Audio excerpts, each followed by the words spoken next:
2 minutes until showtime.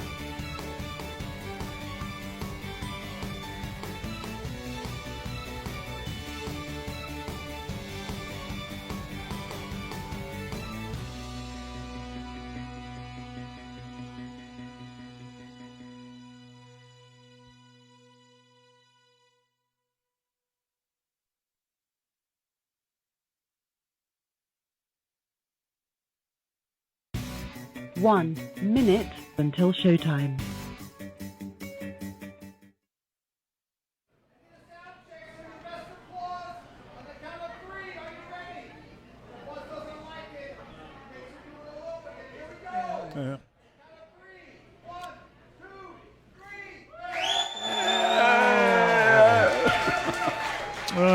That's close. That's 111.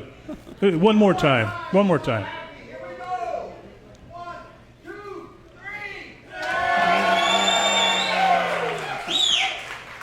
112. That's better. We'll call it quits.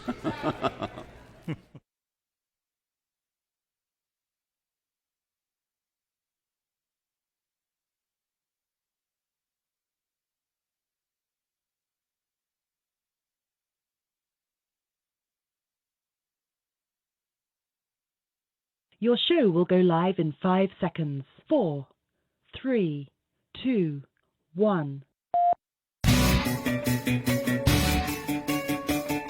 Now, from the world's most famous beach, from where beach racing began, it's the Legends of Racing radio show, live from racing's North Turn Beach Bar and Grill in Ponce Inlet, Florida.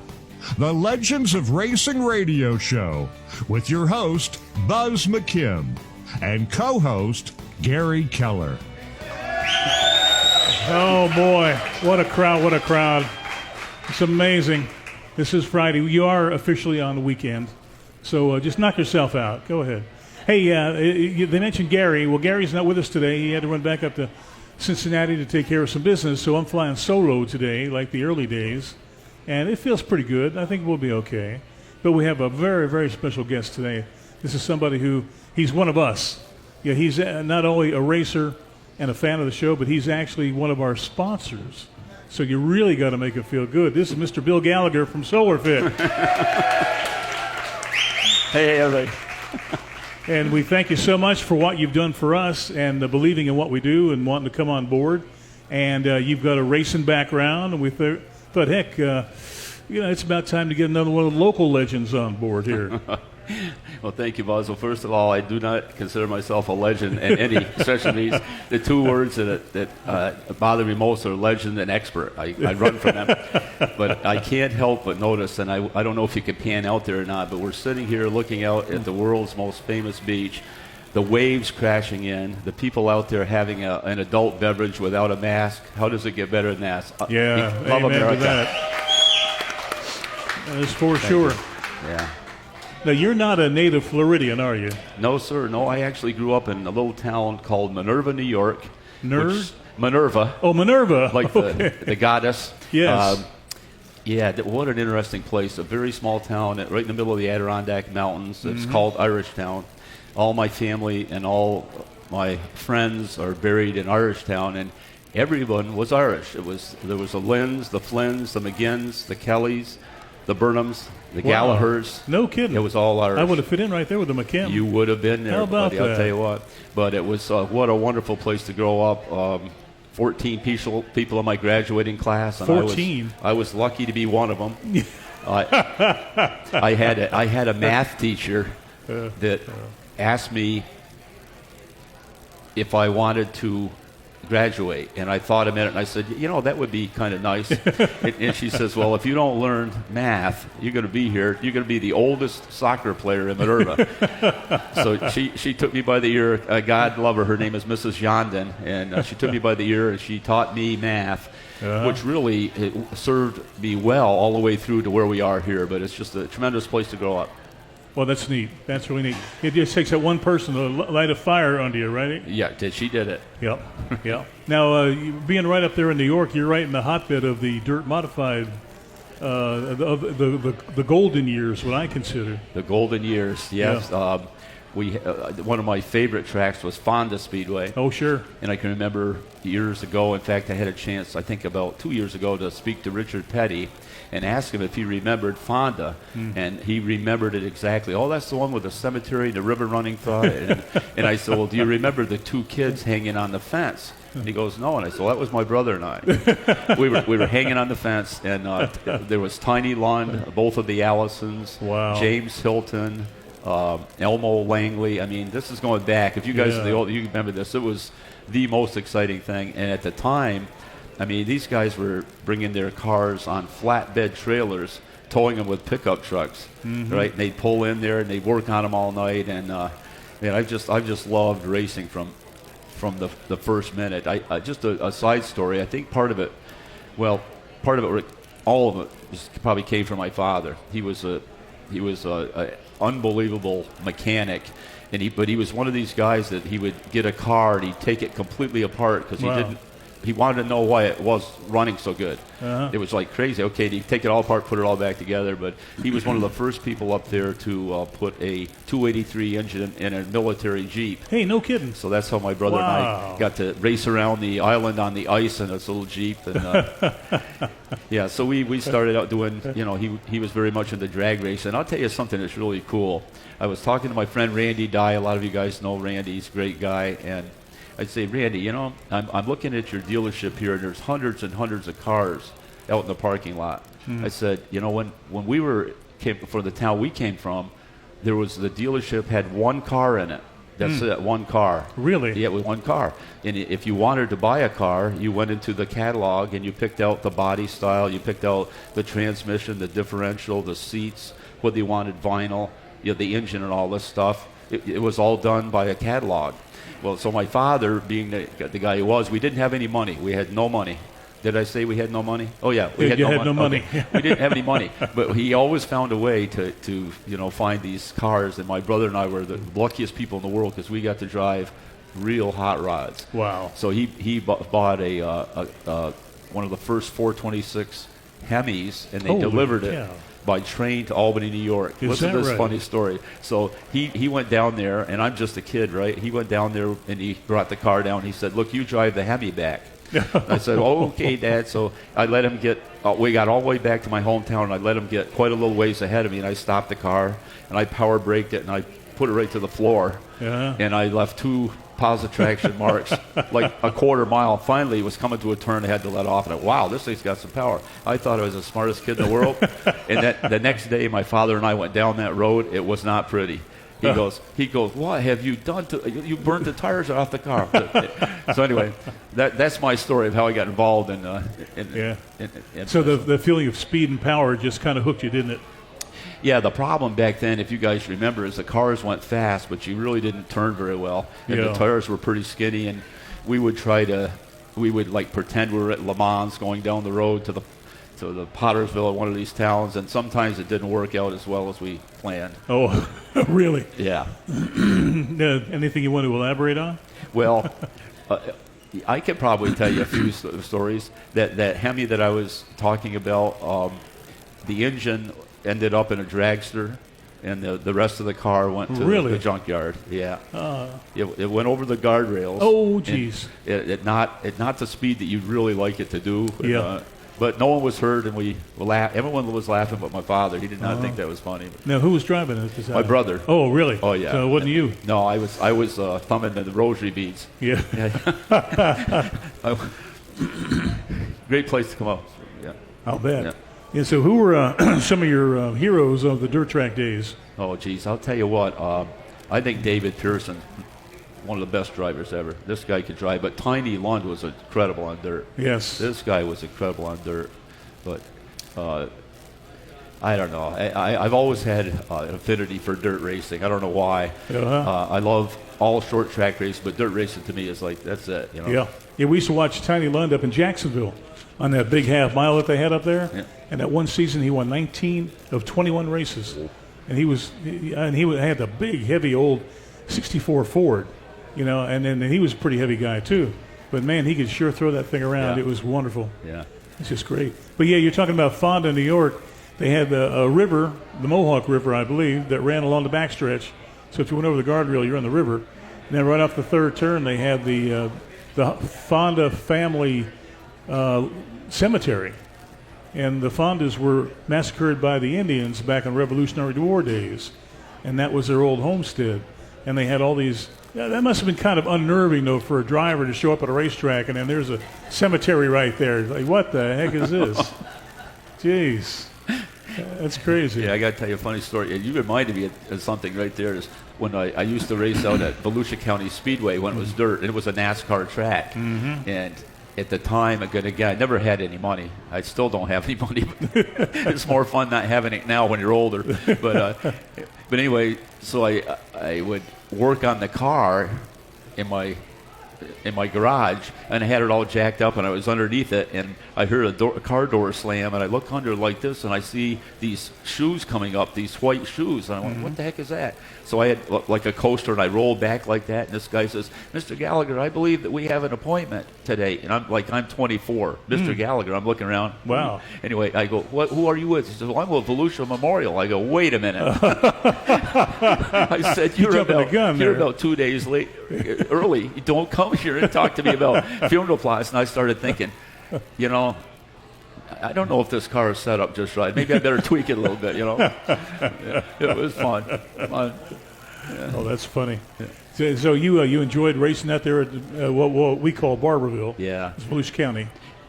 Yeah, if you guys been around here long enough, you recognize Larry Flynn. Larry Flynn was Larry Flynn. Curtis Kreider. Yeah, Curtis Crawfish Kreider. My Curtis dad was Kreider. the announcer out there, and he used to call Larry Flynn the Flying Irishman. You know, Curtis Kreider, the first race that I had, we didn't have to qualify.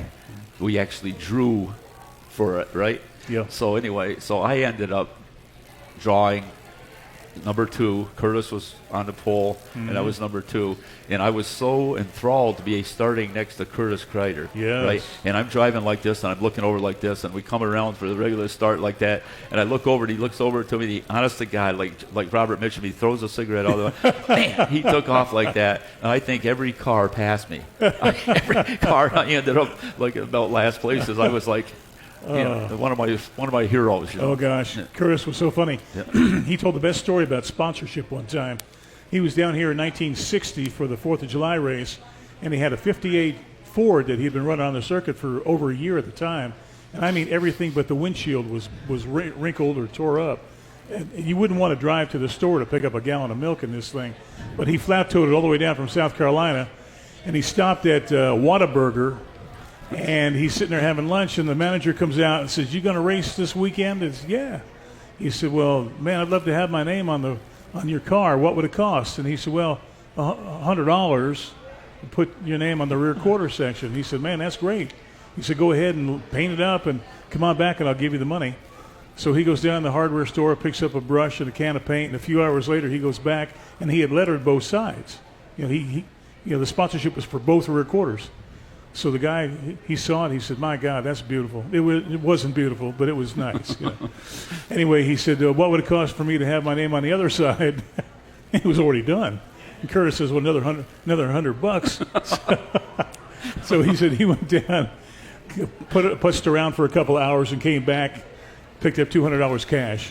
So big time sponsorship, and that was Curtis Kreider in 1960. Funny stuff. Well, back then you could buy tires for $60, right? And sure. I mean, you know, to me, I work all week to get enough money to buy a set of tires, yeah, or to buy something for the car. It's almost like I'm not going to call it a disease, but it is addictive. Oh, it's a disease. I actually, when I was, I think, about 17 years old. I had a blood test done, Yep. and they found that it was 30% alcohol, and 70% nitromethane, and that probably held me back a couple years right there. I would say. Oh, that's funny. No, but racing is it's probably not as cheap as wine, women, and song, but it's probably a lot safer. When you think about it, you get into a lot of trouble with those women and the alcohol. That's for sure. It was. Oh God. So now you used to race snowmobiles, is that right? Yeah, race snowmobiles. Yeah. Yeah. I'll tell you, this is a funny story. I used to hitchhike from Daytona Beach up to the Adirondacks. And Really? I could make it in about 22 hours. Holy cow. And you'd say, well, how could that well, now no one picks up anyone hitchhiking. Yeah. No one.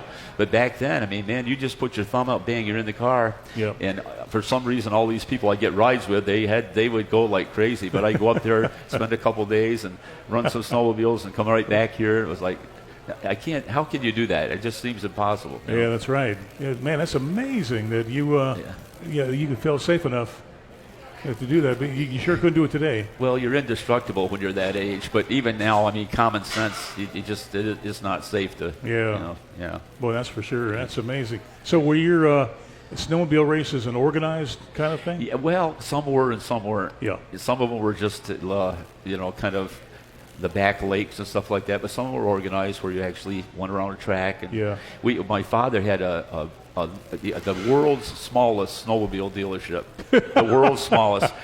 They had a product called, what the heck was it called?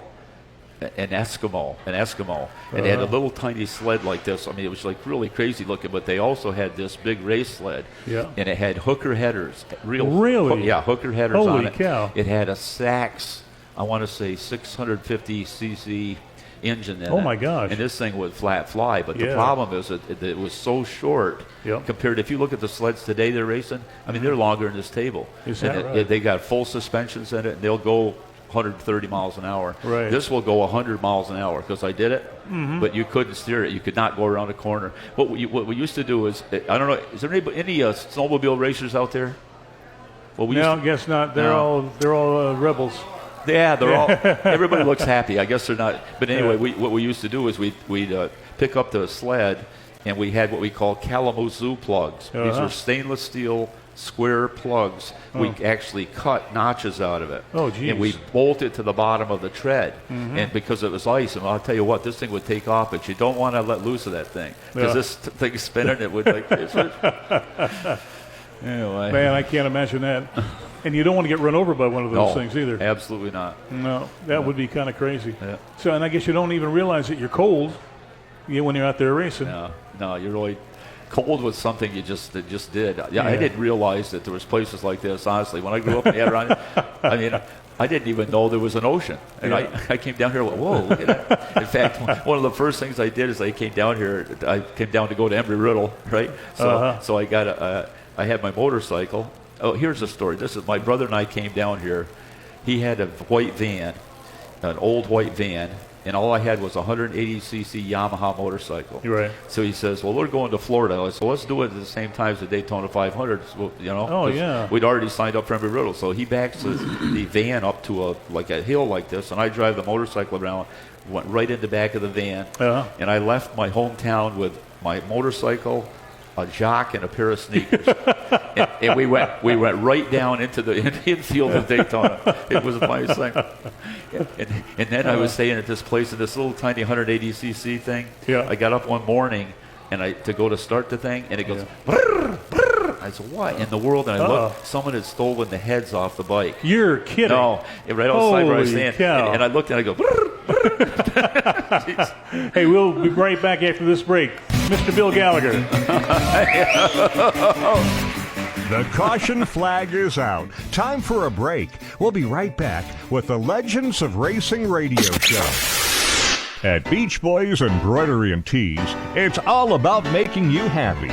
Beach Boys Embroidery can customize your athletic golf apparel, caps, hats, badges, buttons, magnets, backpacks, bags, totes, clocks, watches, and of course, T-shirts. Sure, they're at 2033 South Ridgewood Avenue in South Daytona, and they're waiting for you to call now. 386-255-5880. Beach Boys Embroidery and Tees. Let Aloha Marine get you on the water with huge discounts on great brands like Bayliner, Carolina Skiff, Hurricane, Key West, and Regal. Pay as little as $169 a month with 10% down and approved credit. Don't wait.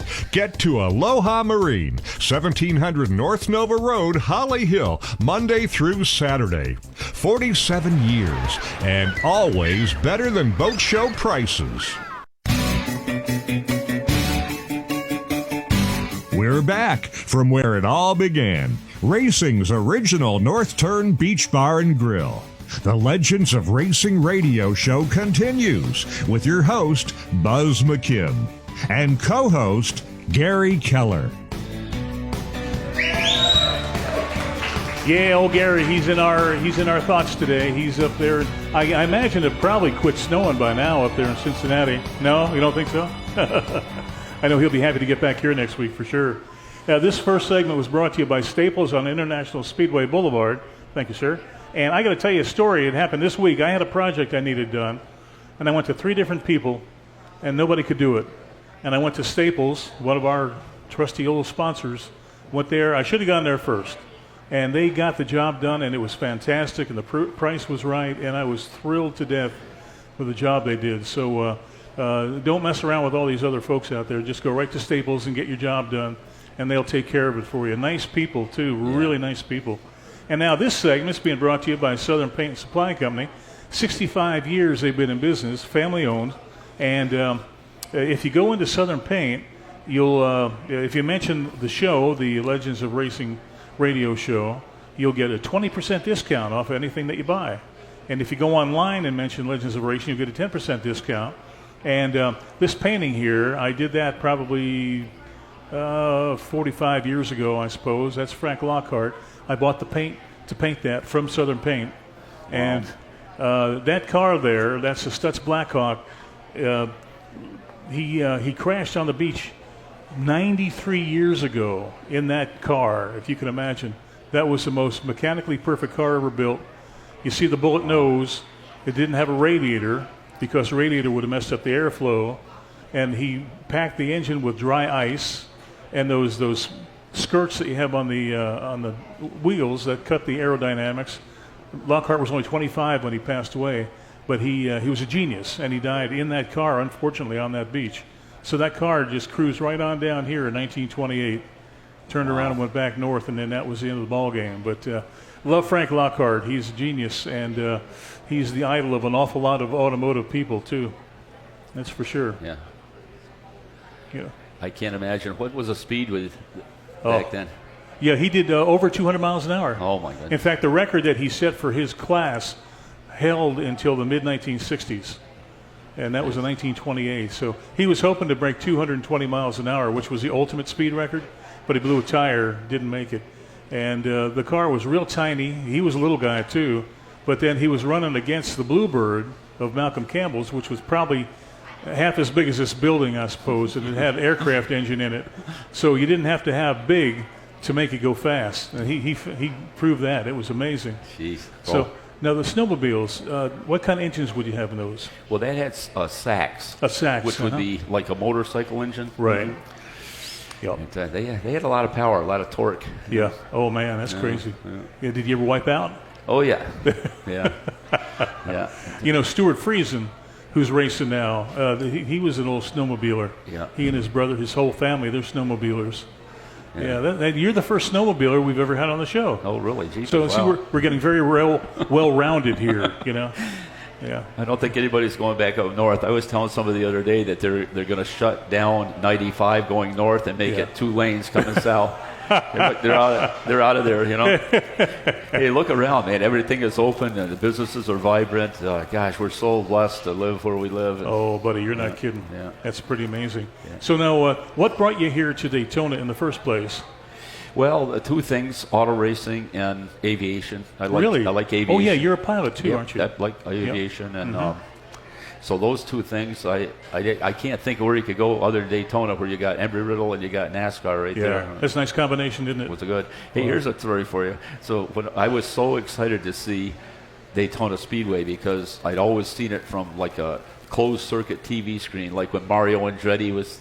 I paid $4 to go watch this thing. It's 19, whatever that was, 67. 67, right? Yeah. So anyway, I get down to the Speedway and I go, gosh, I got to look inside this thing. I was inside the whatever, But Yeah. anyway, I ended up climbing a palm tree. You're kidding. No, outside. It would have been on the east side of the Speedway. So anyway, I'm a smart young kid. I get up to the top of the palm tree. I'm looking around like that. Look at that. And I start to slide down. And all those little things kind of get up underneath all it. And I'll tell you what, I have proven my lack of intelligence so many times. I can't keep track of it. That was it. There's a lot of that going around. So here's a story that before I started the business, which I started in 1975, when I graduated from Embry-Riddle, I couldn't get a job flying because everyone was coming back with thousands of hours in F-105s, and I'm putting it around in a little Cessna, right? So anyway, I went to work for Pat Corbett with Corbett Cranes. Corbett Cranes, sure. Now, he's an old racer. Yeah, and at the time, he had the contract with NASCAR. We would take a crane out to the back side of the Speedway before there were any bleachers, and I would kind of assemble the crane. Mm-hmm. They had a platform, and I would put the camera and the cameraman, and I think the guy's name was Bill Johnson. I think it was CBS or it might have been ABC. Mm-hmm. Anyway, I'd raise him up about 100 feet. Mm-hmm. Then I'd climb up the crane, and my job was, he was panning. Back then, they used these things like this. He says, just tap me on the shoulder if you see an accident. You're kidding. No, so he's going like this, and it's great big. Cow. The camera's this big, right? He's like this. I tap him on the shoulder, and he's pan over like that. He gave me $100 cash to do this. I'll never forget that. Boy, this guy was a drinker, though. You'd have to be to get up there. Yeah, I mean, well, for about 4 or 5 days we're filming this guy come in, he goes, man, I don't feel good. Come on, let's get on the platform. Fun story. So he never wandered off the platform, I suppose, huh? No, he was there. He would take, 100 feet, you only do it once. Yeah. But you climbed up there. Well, no, he was on the platform, and I raised the platform up. Yeah. So I let him down. He didn't climb up there. Oh, okay. Yeah. No, were you climbing up there too? I climbed up the frame itself of the crane. That's what I mean. That's the crazy part. No, that part was bad. No. Yeah, me and heights don't get along too good. Oh, geez. This is about as high as I want to be right here. Oh, geez. But I'll tell you, here's another story. I don't know why I got these crazy stories are coming to me, but when I first started working for Pat Corbett, they were building the Atlantic Bank building. Oh, yeah. Down here in Seabreeze, right? Yeah. So anyway, they had a tower crane, and the tower crane goes up like this, and then it's got a thing that goes like this, right? Curls around like this, right? So I'm brand new. I go out there in the morning, and I got to climb up this tower crane. Well, it's slippery, and I'm slip sliding and everything like that. And I get up there, and the operator goes, he says, are you afraid of heights? I go, hell no, I'm not afraid of heights. He says, take this grease gun and go out to the end of the crane and grease this thing. And I said, well, that's not a problem. So the crane was over the top of the building at about maybe 20 feet high. Right. So I crawl out to the end of the crane, and he swings the crane over the top of Seabreeze. Yeah. And now I'm looking down, it's like 100 feet. And I mean, I got my eyes like this, but it cured me of my fear of heights because there's no way I was going to get back was to crawl on back there, Golly, yeah. I can't even imagine. Even imagine. Now, I used to work the caution light towers at the Speedway, the 76 balls, and that's only about 35 feet high. Yeah. And that gets a little crazy because the wind starts blowing and the thing goes to swaying. Yeah. You get used to it after a while, but that's about as high as I ever wanted to go. And then you had a nice big center pole to hang on to and all that. But, I mean, you're just hanging out there by the seat of your pants. Well, no one ever died from falling. It was just a sudden stop. The stop, yeah. So it's as long as you don't think about it that way. Don't be afraid of falling. Well, and so then you went to Embry-Riddle. Yep, Embry-Riddle. Now, is that where you learned to fly? Yep. Learned to fly in Embry-Riddle, and that was fun. And yeah, there's no one from anybody from Embry-Riddle here? Nope. Okay, then because I know no one's listening on this radio, so but my brother would take off and I would take off, and we'd kind of follow each other around in the planes. You're not really supposed to do that. No, is that right? Yeah, you're not really supposed to do that. Oh, jeez. That's a good outfit, though, isn't it? Yeah. They really do well. Fantastic, really. Yeah. So what kind of flying did you do? Well, I've had several different planes. My favorite is I had an Acro Duster, which is, for aviation people, it's like a Pitts. It's a open cockpit. No kidding. Open, yeah, it's one in the front, one in the back, and it had an IO 540 Lycoming engine, inverted fuel and oil. And what was cool about it is it had a fully elliptical wing. So a typical wing would be flat on the bottom, and it would be curved on the top like this, right? So the airflow over the top would be low pressure to rise. Well, this one had over the top and curved under the bottom. Really? So the beauty of that is when you went inverted, you didn't know you were inverted, other than after a while things kind of got a little blurry. but for aerobatic and stuff like that, right, this thing was unbelievable. Holy you go up there and twirl around, do all this other stuff. And so here's a question. Okay, this is a question for you aviation folks. Okay, I just explained how the wing is flat on the bottom, curved at the top. Okay, airflow goes. What keeps that plane in the air? Who can tell me? God.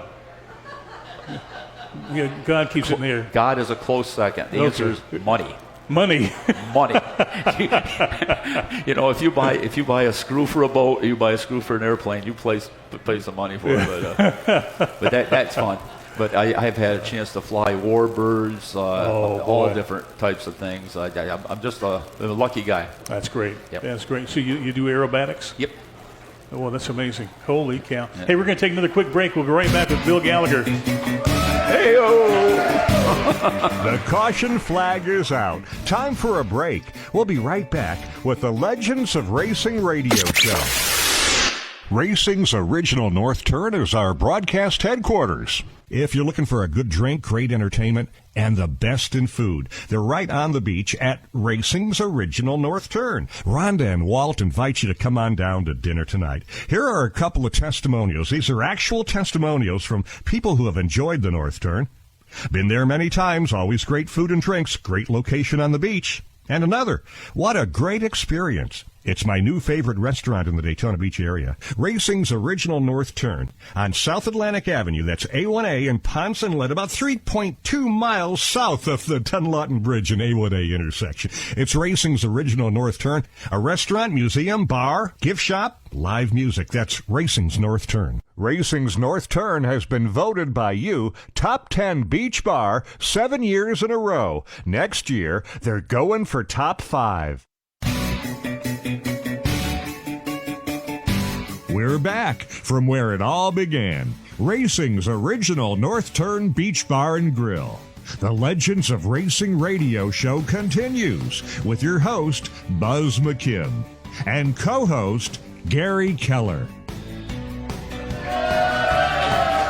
Oh, yeah, poor Gary. He's here in spirit, but not physically, but we're still thinking about him. Poor guy.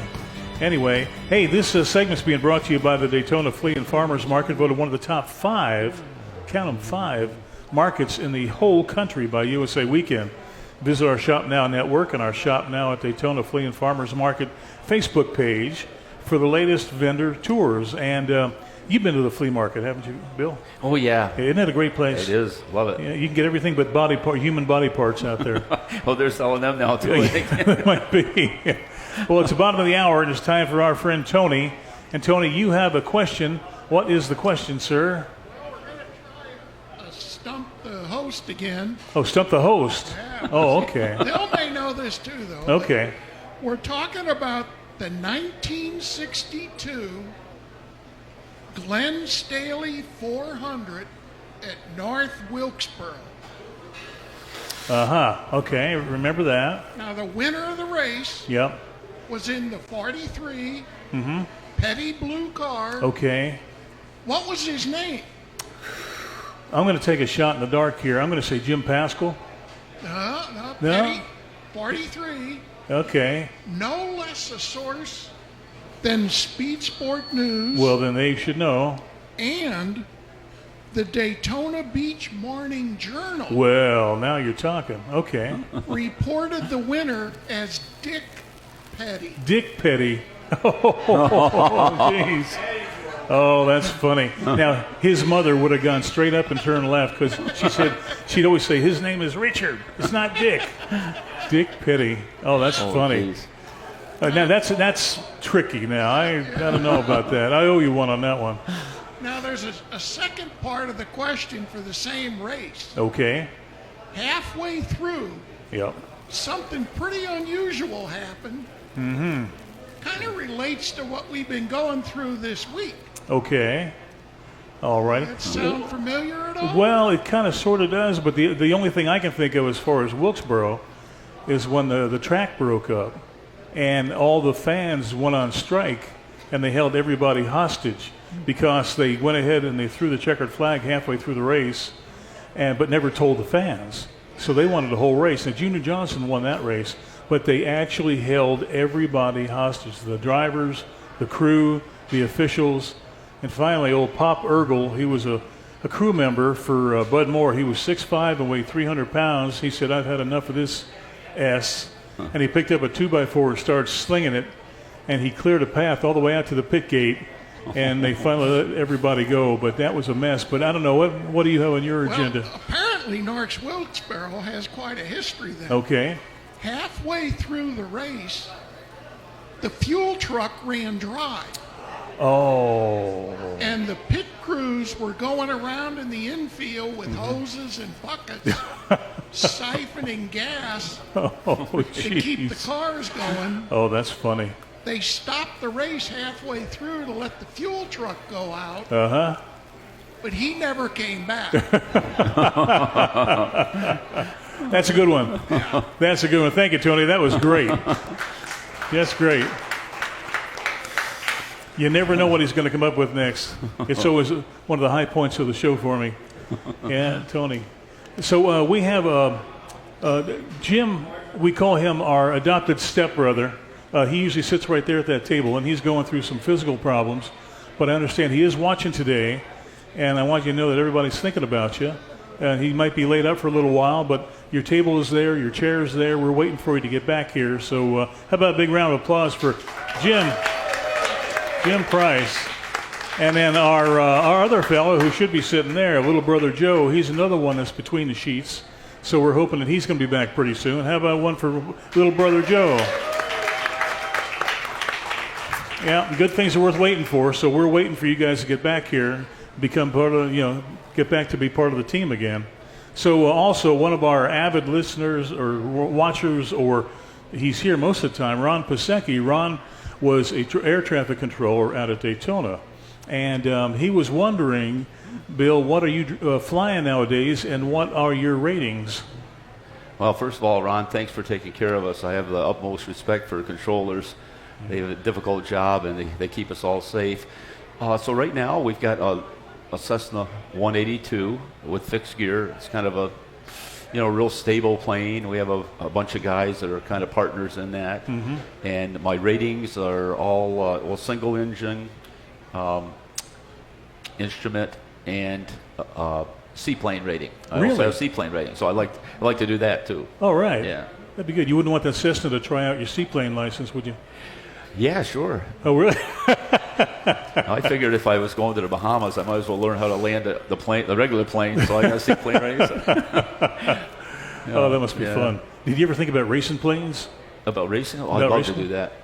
That would be fun. The Reno Air Races, and those guys are crazy.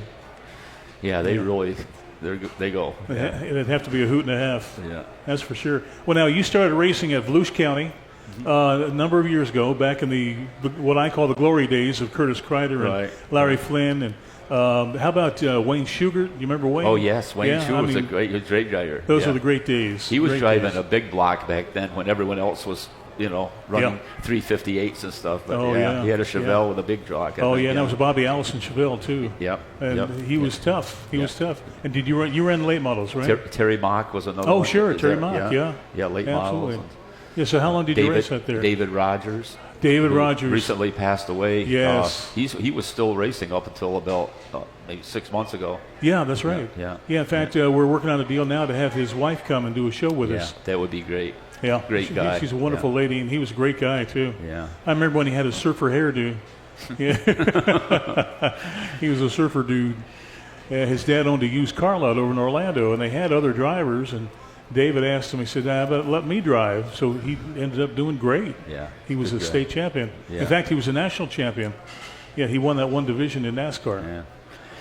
Well, I don't know how many folks here in the listening audience make it down to New Smyrna Speedway, but that's one of my favorite tracks too. And we're supporting Daniel Dye, 17-year-old phenom, great guy. Yeah, he was on our show one time. He's a wonderful kid. He's a great guy. They were in Nashville last week. In the ARCA East, and they're in Dover tonight for his first 1 mile track race. And Godspeed and good luck to him. That's quite a change from a half mile to a mile. For sure. Oh boy, and that's a fast mile too. But hats off to him and to Ben Kennedy Racing, who's crewing the car. Yep. He's really going to do well. So please support him if you have a chance. You bet. Just real quickly, one of the things that he's doing, one of his missions, is the Race to Stop Suicide. I don't know if you've heard about that. Yeah, he mentioned that when he was on the show. Yeah, it's really an important issue from a standpoint of our military heroes.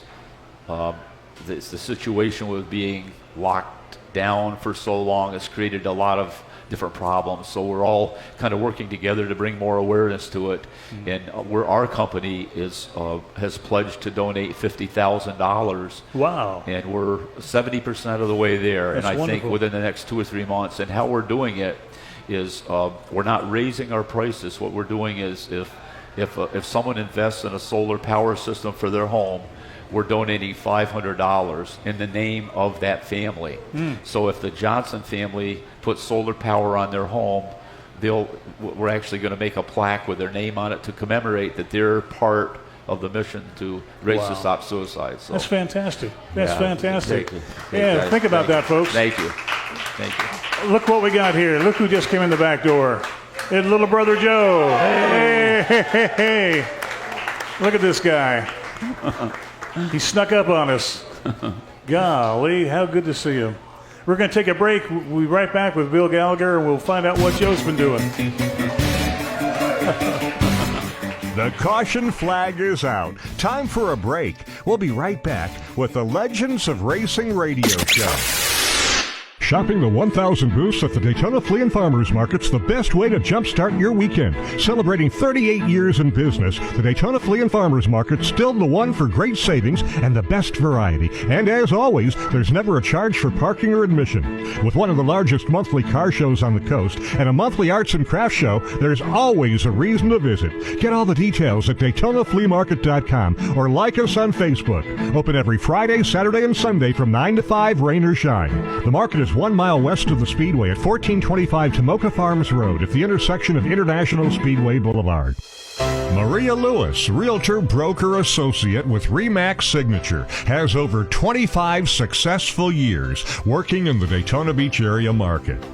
A well-known leader in the industry as a certified residential specialist, Maria uses her expertise and experience so her clients and families can buy with confidence and sell with success.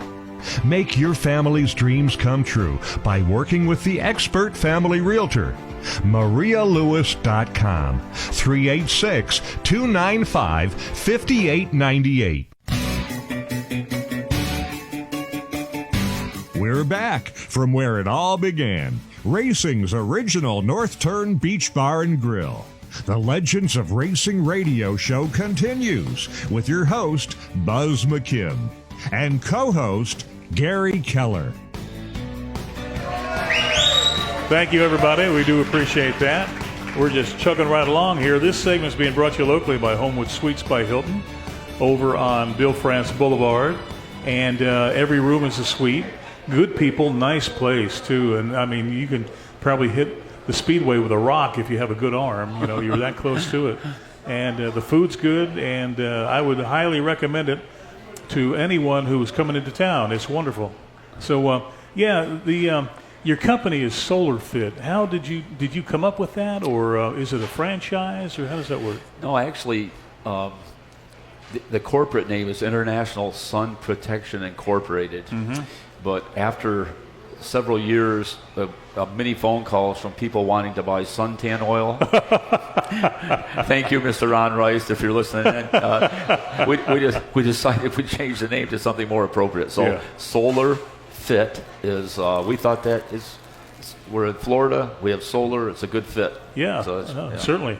It's wonderful. I mean, you have one of the best names in town, not only in your industry, but in town in general. You're known as, super duper honest and fair and Thank you. Good people. And evidently you treat your people well, because everyone seems so happy and so eager to please. That's true. We are so blessed. This month, May, is our 46th anniversary. Really? Right. So we're giving out gift cards.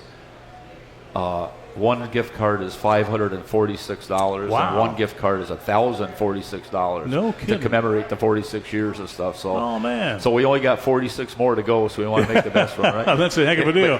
Well, I'll tell you what, being in business for 46 years, you're doing something right. That's for sure. But if I'm looking a little long in the tooth, there is a succession plan. My daughter is the vice president of the company. She actually runs the company, and I go there mostly to annoy her.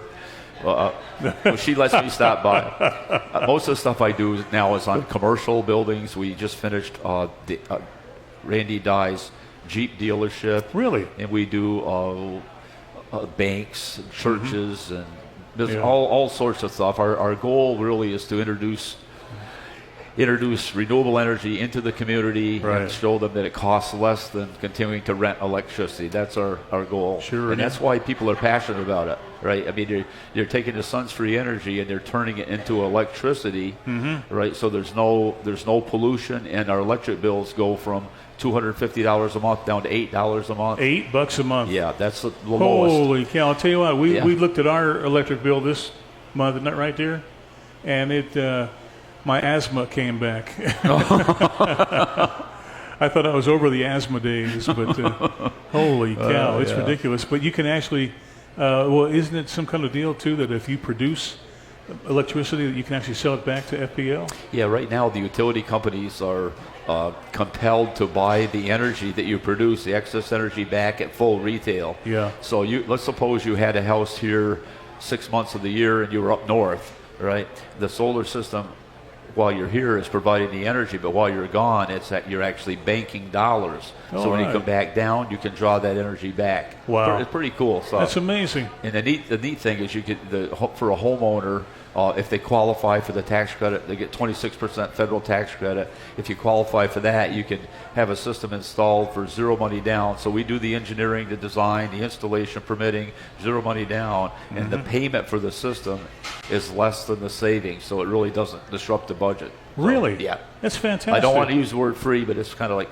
almost free. Yeah, pretty much, yeah. Golly. Well, we have solar for our hot water. Yeah? It's just a little unit, but might be something we'll check into down the road.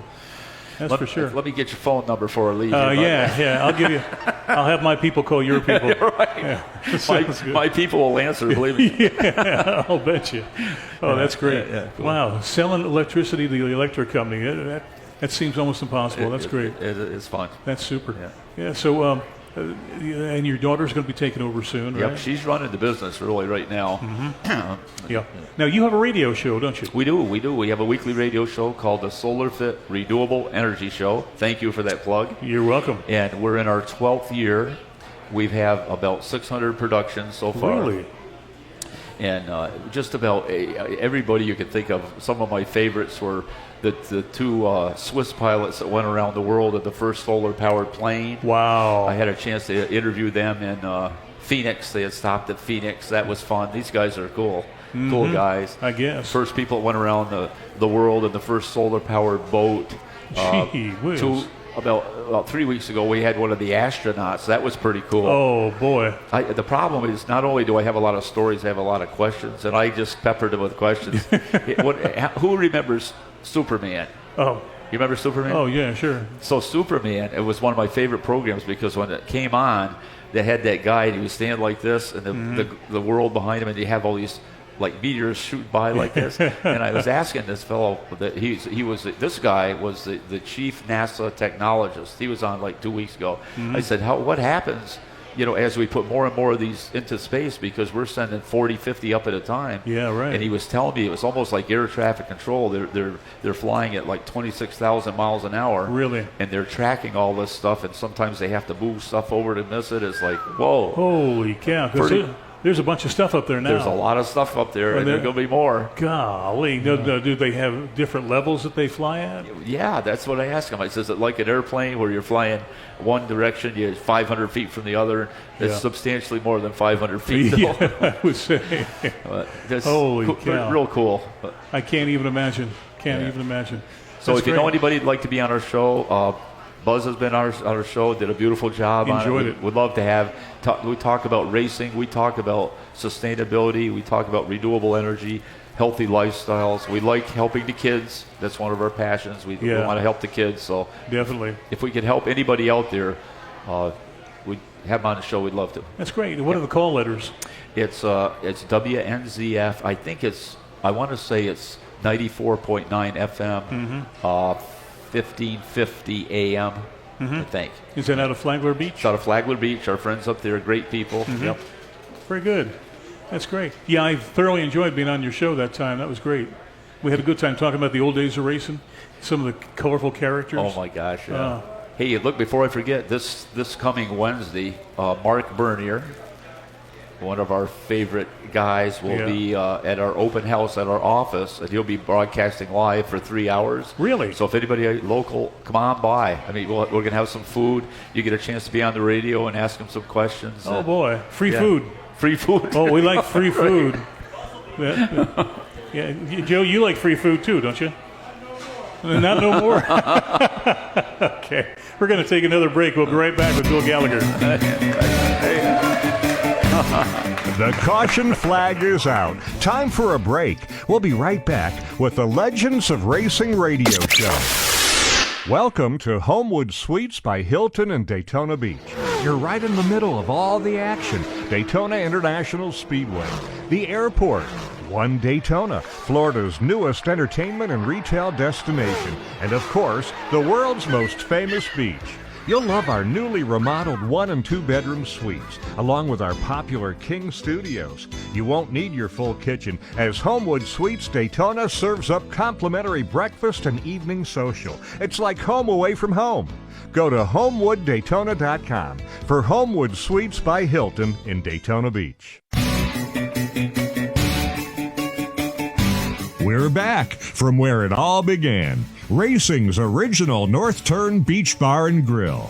The Legends of Racing radio show continues with your host, Buz McKim, and co-host, Gary Keller. Hey, thank you very much. We do appreciate that, everybody. And it's good to know that we're not boring you. We appreciate that.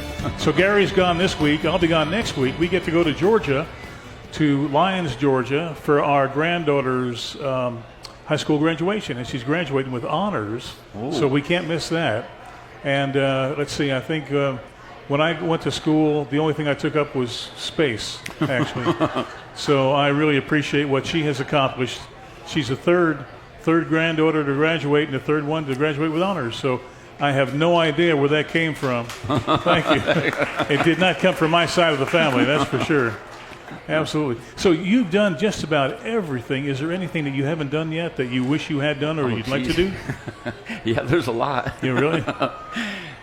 Yeah, I don't know. I just we need to be grateful for every morning when we wake up. Amen to that. We think about this a minute. We have the option of waking up grumpy, or we have the option of waking up just as happy as we can be. Oh, that's good. It's our choice, So if we want to have a great life, we can have one. If we choose not to, we have. People sometimes come up to me and they'll be a little grumpy, and I'll tell them, "Look, don't worry, it's just life. It'll be over soon." And they kind of look at me like, "What?" I say, "Hey, lighten up, enjoy, right?" Yeah, that's great. Yeah. Well, I remember Mark Twain. He said, "A man is going to be as happy as he has a mind to be." Exactly.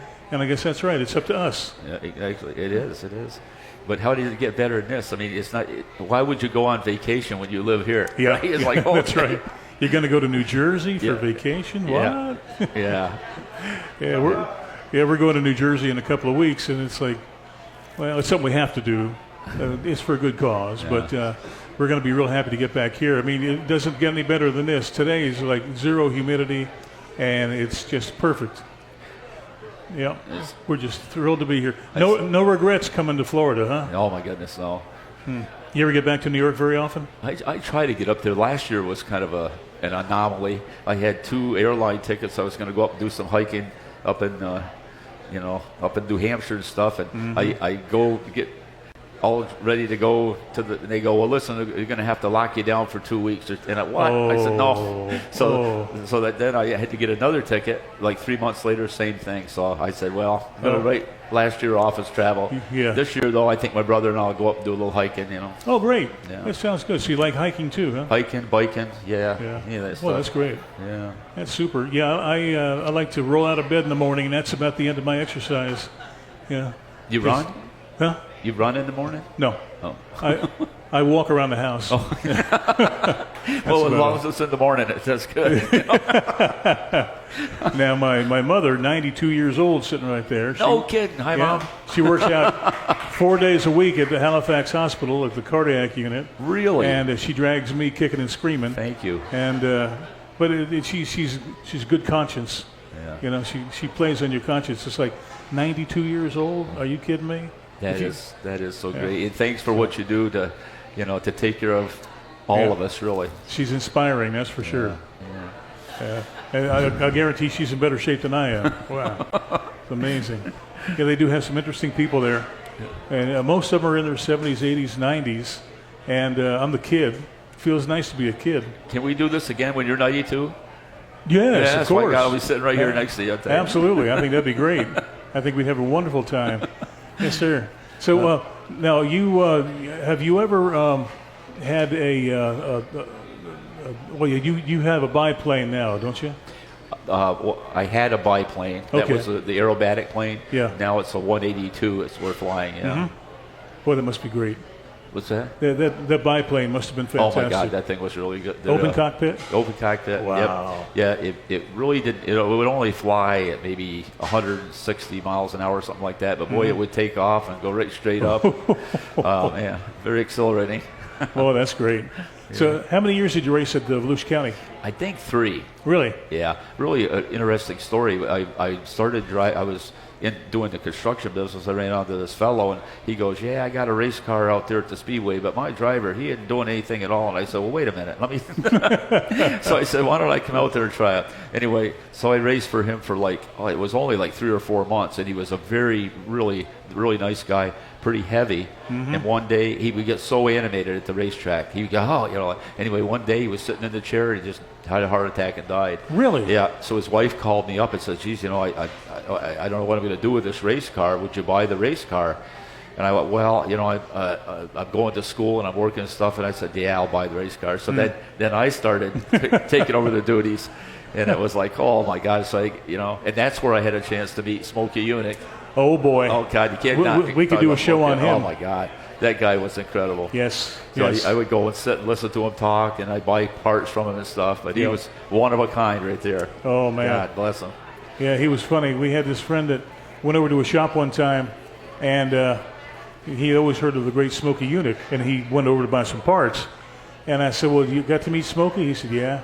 I said, "What'd you think?" He said, "Well, I was a little disappointed." He said it was a grumpy old cowboy in his high school track uniform.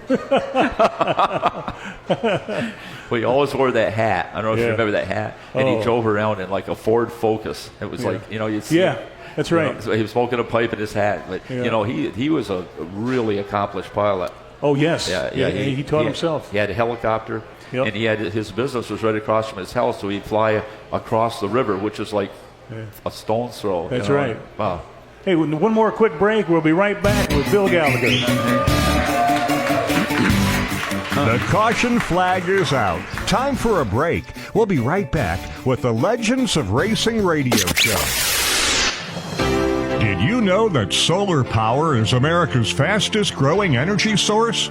Tune into the Solar Fit Renewable Energy Show each Saturday morning at 10:30 to hear company president Bill Gallagher interview leaders from around the globe that played a role in environmental sustainability and clean energy technology. The future is now.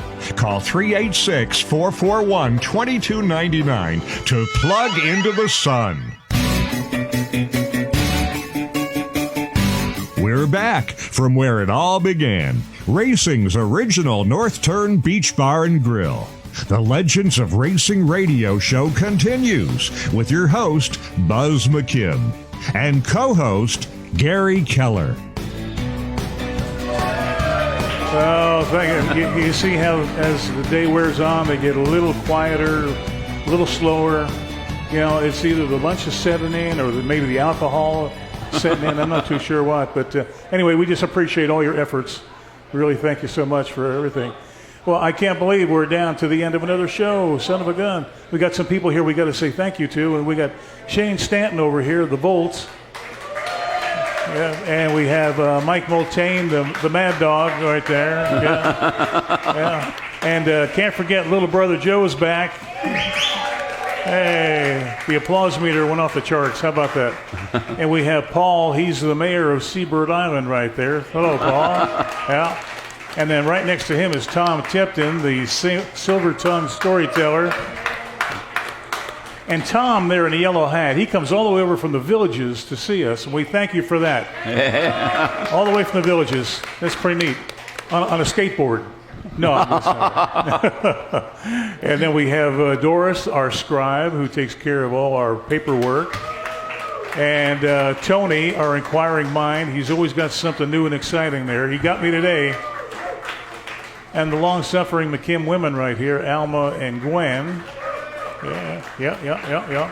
And we only have 2 members of the rowdy Harbor Village group. I don't know, 2, 4, maybe 4. But they'll be back in force next week, for sure. And then Bobby, Mr. Thor himself, the Whistler, thank you for all you do. And it has been a fantastic show. We do have Walt and Rhonda, that's right, Walt and Rhonda Glasnick, who own this place here, and we thank them for that. And also, we do appreciate, and we have, what's this? Who? Hello there. And then Liz and Carrie, thank you for coming back. We appreciate that. We missed you. Missed you last week. All righty. Well, take care, folks. We'll have another great show next week. We thank Bill Gallagher for all he's done for us and for being on the show today. Thank you, Bill. Thank you, guys. The Legends of Racing radio show originates live from the very spot where beach racing began. Racing's North Turn Beach Bar and Grill. Join us next time for the Legends of Racing radio show with host Buz McKim and co-host Gary Keller.